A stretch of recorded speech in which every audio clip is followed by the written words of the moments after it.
Mesdames, Messieurs les députés, Madame le maire de Paris, son représentant, Monsieur le président du CREFOM, cher Jean-Michel Martial, Monsieur le président d'honneur du CREFOM, cher Patrick Cara, Mesdames, Messieurs les présidents d'associations, Mesdames, Messieurs vos grades et qualités. Je remercie le président du CREFOM, mon cher Jean-Michel Martial, de son invitation. Je suis heureux de soutenir cette manifestation en ma qualité de président de la délégation d'Outre-mer. De quoi s'agit-il à l'Assemblée nationale? Elle regroupe l'ensemble des 27 députés ultramarins et des 27 députés hexagonaux s'intéressant à l'Outre-mer. Une délégation qui a pour mission de préparer des rapports, de formuler des propositions, d'évaluer les politiques du gouvernement dans le meilleur intérêt des Outre-mer et dont nous sommes parvenus à étoffer les moyens et la puissance au cours de l'année qui vient de s'écouler.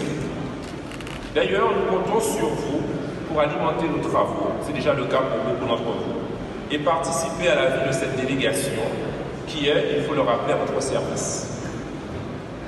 À titre liminaire, je souhaite rendre un hommage appuyé à une troupe d'artistes, tous plus talentueux les uns que les autres.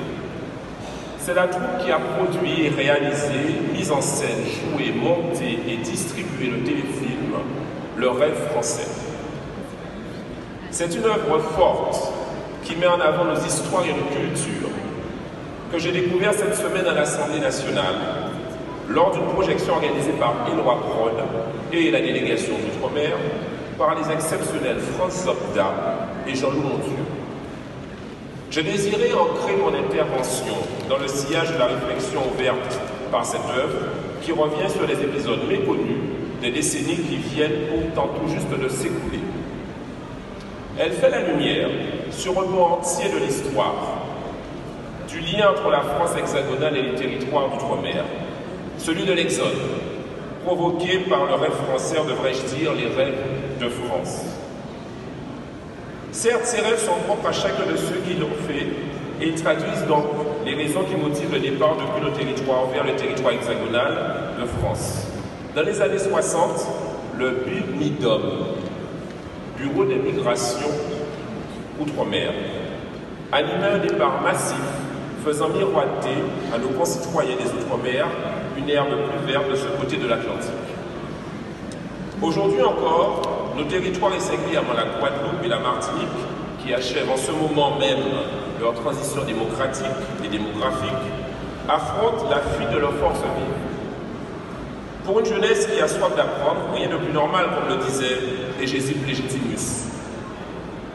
Il n'est de désir plus naturel que celui de la connaissance. Cependant, les défis causés par ce phénomène d'exode sont colossaux.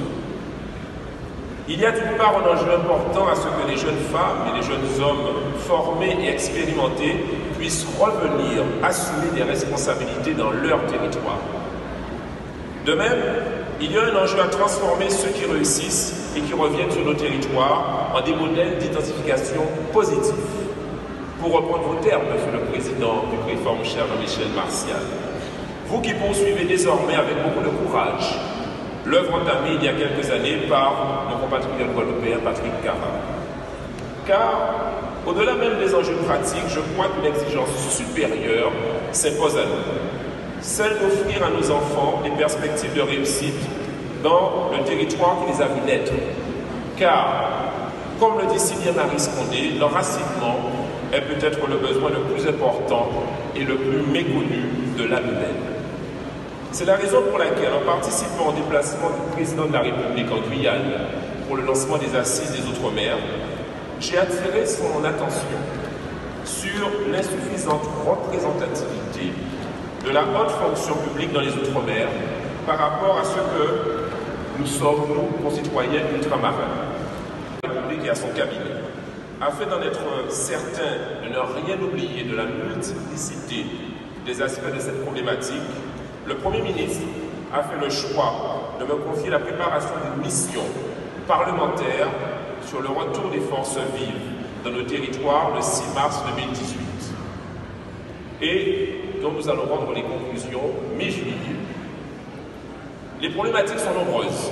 Parmi elles, on retrouve la question de la mise en œuvre des centres d'intérêt matériel et moraux, de leurs critères de détermination objectifs, la détermination et la question de la formation et de la mobilité des fonctionnaires entre les territoires et entre les différents versants de la fonction publique territoriale, d'État ou hospitalière. La question des congés bonifiés, ainsi que celle du manque d'attractivité de certains territoires, tels que la Guyane ou encore Mayotte. Nous ne ménageons pas nos efforts afin que tous les sujets puissent être abordés sans a priori et sans préjugés. Nous menons de nombreuses auditions et quelques pistes de réponse de fond commencent à se révéler. Nous sommes d'ores et déjà en train de les confronter aux réalités vécues, directement dans tous les territoires, à travers des auditions menées localement. La semaine du 11 juin, je serai moi-même à La Réunion et je me déplacerai enfin en Polynésie française à la fin du mois de juin, dans le but d'avoir une vision globale et complète de la réalité vécue dans chacun de nos territoires, car je crois que la différence de statut n'arrête pas les défis qui se posent à nos territoires. Lors de mon déplacement précédent en Nouvelle-Calédonie, j'avais déjà pu être sensibilisé à l'efficacité du dispositif de retour intitulé « Cadre à venir ». La promesse de construire des parcours plus attractifs pour les futures générations doit être conciliée avec l'exigence de nos territoires d'encourager le retour de nos forces vives sans pour autant que les mobilités retour ne soient bradées et offertes pour des raisons dont la subjectivité appartient à l'ancien monde. C'est la raison pour laquelle nous devons encourager le recrutement de personnes issues de nos territoires sur des postes à haute technicité et à haute responsabilité, mais surtout de personnes formées et compétentes. Il y a là un enjeu élémentaire d'émancipation pour nos populations. Dans le même temps, je pense à tous ceux qui, ici, ont construit leur vie. À vous, les émissaires de nos pays, sur les territoires et sur le territoire hexagonal de la France. Mes amis, présidents, membres actifs des associations qui sont là, je les ai vus, chercheurs, journalistes, ceux qui sont encore étudiants, votre travail quotidien pour lutter contre l'invisibilité de nos histoires et de nos cultures nous oblige.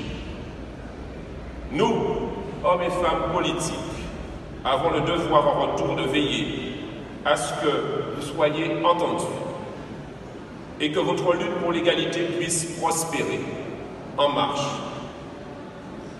Je sais pouvoir compter sur votre action efficace et pérenne, Monsieur le ministre, porte-parole du gouvernement, cher Benjamin Griveaux. Vous qui êtes à la fois un homme d'État, un membre important du gouvernement et un homme aussi de proximité en Île-de-France.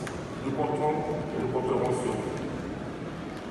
Ce sont là les défis auxquels nous devons tous collectivement nous atteler désormais. Je vous remercie.